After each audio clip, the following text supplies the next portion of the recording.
métier?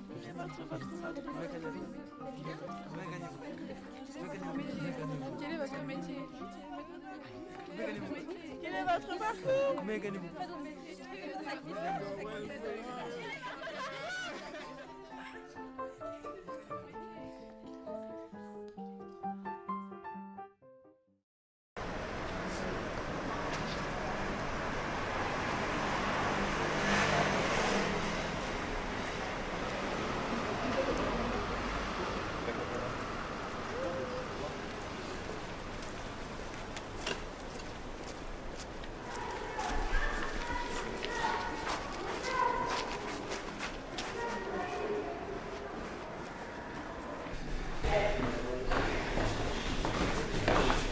Bonjour, bienvenue. Salut. Anthony, enchanté. Bonjour Zachary. Bienvenue à tous. Bonjour. Enchanté, Anthony. Bonjour, c'est Laura. Enchanté. Merci de nous avoir Bien. accueillis. Aucun problème, c'est un plaisir. Je vais vous montrer un petit peu le fonctionnement de mon travail, ma passion, parce que c'est un métier que je fais depuis maintenant 15 ans. Ça se passe très bien, j'aime ça, donc je vais vous expliquer les principes.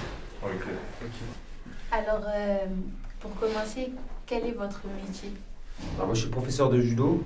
Et après, je gère le club. Je prends pas dire la descendance, mais je prends la suite de mon père, qui tient une salle d'arts martiaux depuis 40 ans. Donc on pratique d'autres arts martiaux, arts martiaux traditionnels, du karaté, de la boxe, et après une partie danse. Donc je gère la salle. D'un autre côté, je suis professeur de judo. Qui était votre père pour vous? Alors, mon père, c'est un ancien champion, c'est un ancien athlète de haut niveau, qui a été en équipe de France pendant 15 ans. Qui était champion d'Europe, vice-champion du monde, qui a fait les Jeux Olympiques en Russie. Donc c'est un grand nom du judo. Pour moi, c'était pas facile de passer derrière lui, de prendre. Il y a beaucoup d'enfants qui sont honorés de suivre l'affaire du bébé, le fruit du travail de toute sa vie. Donc, mais après, il y a un gros poids derrière, parce que c'est pas facile on ne sait pas si on va être à la hauteur. Et quel est votre plus haut souvenir de votre père en compétition? Moi, je ne l'ai pas vu, il a arrêté la compétition en 81, je suis né en 83, donc j'ai rien vu. Après, il n'y a pas la télévision qu'il y avait maintenant. Bon, la télévision, c'était pas en noir et blanc, mais il n'y avait pas les retransmissions télé qu'il y a maintenant. Donc j'en ai rien vu. Après, c'est que des photos, des articles de journal. On a plus grande fierté, je la vois tous les jours en rentrant ici, c'est sa médaille de champion du monde qui est dans le bureau. Quels étaient votre parcours scolaire? Un peu chaotique, je me suis fait renvoyer du lycée à l'âge de 16 ans. J'étais pas quelqu'un qui aimait étudier. J'avais les capacités, mais j'étais un peu feignant. Je préférais traîner avec les copains, jouer au foot, ce genre de choses. Maintenant, j'arrive sur 35 ans, je regrette, mais bon, au final, je m'en suis pas si mal sorti parce que j'ai eu mon père qui m'a sorti un petit peu de cette mauvaise passe. Après, c'est moi aussi qui ai mis les choses de mon côté. À l'âge de 16 ans, je me suis fait envoyer. J'ai travaillé dans la restauration pendant 4-5 ans pour me prouver à moi-même que j'étais pas un incapable. Parce que vous rentrez dans un cercle vicieux. À 15-16 ans, quand vous faites renvoyer de l'école et que vos parents vous disent que vous êtes un feignant, il faut aussi vous prouver à vos parents et vous prouver à vous-même que vous êtes capable de faire les choses. Donc j'ai eu cette étape pendant 4-5 ans pour après venir travailler avec mon père. Dans la phrase que vous avez dit vous regrettez, pourquoi? J'aurais bien aimé être avocat ou comme tout le monde. Parce que j'étais pas. C'est juste que j'étais, comme beaucoup d'enfants, influençable. Des fois, on choisit les mauvaises fréquentations et on choisit un chemin qu'on n'aurait peut-être pas pris si on n'avait pas été avec ces personnes. Mais ça, on s'en rend compte des années plus tard. Votre père vous a toujours soutenu? Non, j'ai une période où Non, bien sûr que non. Les périodes où ça allait mal, quand vous faites renvoyer de l'école, ce genre de choses, votre père ne vous soutient pas. J'ai eu une enfance, il a toujours été derrière moi à me mettre la pression. Après, parce que j'en ai besoin, parce que je suis une personne il faut être derrière moi. Il y a des enfants qui sont plus responsables, vous les laissez à 12 ans, ils sont capables de rester à la maison, ils sont tranquilles. Moi, si à l'âge de 12 ans, ils me laissaient tout seul à la maison, j'organisais des fêtes. Donc voilà, chaque enfant est différent. Après, je pense que quand on est adolescent, on en veut à ses parents. Sur l'éducation, on dit ce que disent tous les adolescents. On ne comprend pas, mais c'est des années plus tard qu'on se rend compte qu'en fait, ils ont fait ça pour notre bien. Vous avez dit que vous avez fait la restauration, après vous avez retourné au judo. Vous pouvez raconter un peu? Comme j'ai expliqué, j'ai fait de la restauration déjà pour me prouver à moi-même que j'étais capable de me lever le matin, de gagner ma vie moi-même, de ne pas dépendre de l'argent de poche de mes parents. Et après, je pense que ce qui m'a fait du bien, c'est que la restauration, c'est un métier de service. Donc, il y a une présentation. Je travaille dans des endroits très classe. Donc, il y a une prestance à avoir, une façon de s'exprimer envers la clientèle. Donc, je pense que j'ai appris ça entre mes 16 et 20 ans. J'ai pas fait des grandes études, mais j'ai appris à rester à ma place, à observer, à savoir prendre la parole à se calmer, en fait, à mûrir. Ça m'a fait mûrir, tout simplement. Est-ce que vous avez trouvé des problèmes Des problèmes, de toute façon, dans la vie, on en a tout, on en aura toute notre vie. Malheureusement, après, il y a les problèmes qui font avancer. Il y a une façon de voir les problèmes. Soit vous avancez, soit vous restez buté sur le problème. Mais les problèmes, j'en ai et j'en aurai encore.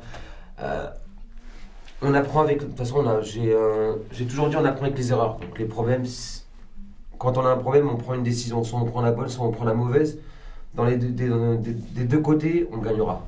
Ça fait combien de temps vous travaillez dans le judo? Ça fait 15 ans. Ça va faire 15 ans et voilà, j'en ai encore pour... j'ai 35 ans, j'en ai encore pour 30 ans. Pour 30, même 35 ans. Et est-ce que vous pensez que vous pouvez continuer dans le judo? J'ai mon père qui a bientôt 70 ans, il est encore avec moi pour donner les cours. Après, tout dépend... c'est comme tout, la personne qui est entrepreneur, qui a une grosse boîte, qui travaille pendant 10 ans sans prendre de vacances, il y a un moment où tu te lasses, faut savoir prendre des moments pour soi, parce qu'il n'y a pas que la vie professionnelle, il y a aussi la vie familiale. On va y venir après, mais moi j'ai de la chance parce que les deux sont liés. Donc, mais il faut se garder du temps pour... En plus, vous n'avez pas le temps, vous travaillez tous les jours, juste le dimanche. Mais le temps, c'est une excuse. Il y a beaucoup de gens qui disent j'ai pas le temps de faire du sport, c'est une excuse. Le temps, on peut toujours en avoir. D'accord. Combien d'heures travaillez-vous pour semaine? Ça peut être variable je vais dire pas mal d'heures. En fait, les plus gros mois dans ce métier, c'est la rentrée scolaire. Parce qu'on peut être 70-80 heures par semaine. Après, du fait qu'on travaille en famille, je travaille avec mon père, ma soeur. Si j'ai besoin d'une soirée, je peux demander une soirée, mais il faut compter au moins 60 jusqu'à 110 heures par semaine. Avoir un week-end, c'est pas possible. Je travaille tous les jours à part le dimanche. Et un jour par semaine? Un jour, mais c'est suffisant. Ouais.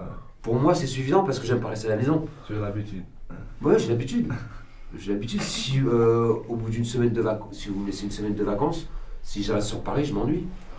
J'ai besoin d'être actif, dû à mon travail, parce que si je suis ici, j'ai des journées très longues, donc je vais avoir le matin, je vais venir faire le ménage, après je vais avoir un petit peu de bricolage. C'est ce que mon père m'a appris en travaillant ici. Il y a toujours quelque chose à faire. Ouais, ça va, tu fais tout là. Il y a toujours quelque chose à faire. La semaine prochaine, j'ai rien à faire ici, mais bon, je vais faire des travaux chez ma soeur. Si j'ai un ami qui veut un coup de main pour un déménagement, on peut toujours être serviable pour envers quelqu'un ou arranger et bonifier la salle. Que aimez-vous dans votre métier? Alors, dans l'enseignement, parce qu'il y a deux facettes, moi je je donne beaucoup de cours aux enfants, c'est ce que j'aime le plus. Les enfants, c'est de participer à leur éducation, j'aime les enfants, j'aime être entouré d'enfants, donc c'est de participer à leur inculquer une certaine discipline, et après voir l'évolution qu'ils ont, parce que généralement les enfants que j'ai ici, ils arrivent à 4 ans, j'en ai des fois que je garde jusqu'à 18-20 ans. J'ai même des élèves qui ont arrêté le judo, qui passent me voir, c'est de participer à leur évolution, c'est ça que j'aime. Okay. Et aussi voir la progression, parce que c'est vous qui donnez les cours de judo, vous voyez un enfant qui progresse petit à petit. Tout dépend du caractère de l'enfant. Il y a un enfant qui va arriver, qui peut être très chétif, qui a peur de tout, et vous lui donnez confiance, donc ça fait plaisir que vous arrivez de voir ce que vous êtes capable de faire avec des enfants. Qu'est-ce que vous voulez transmettre aux enfants?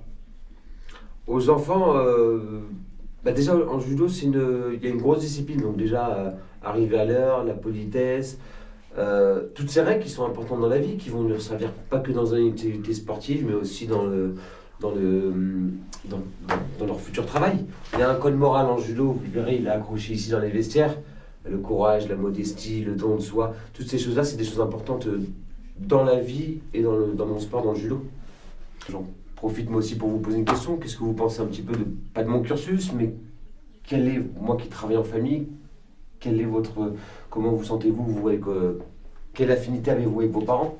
Est-ce que vous avez la même affinité que moi avec mon père, ou vous êtes plutôt en guerre avec eux?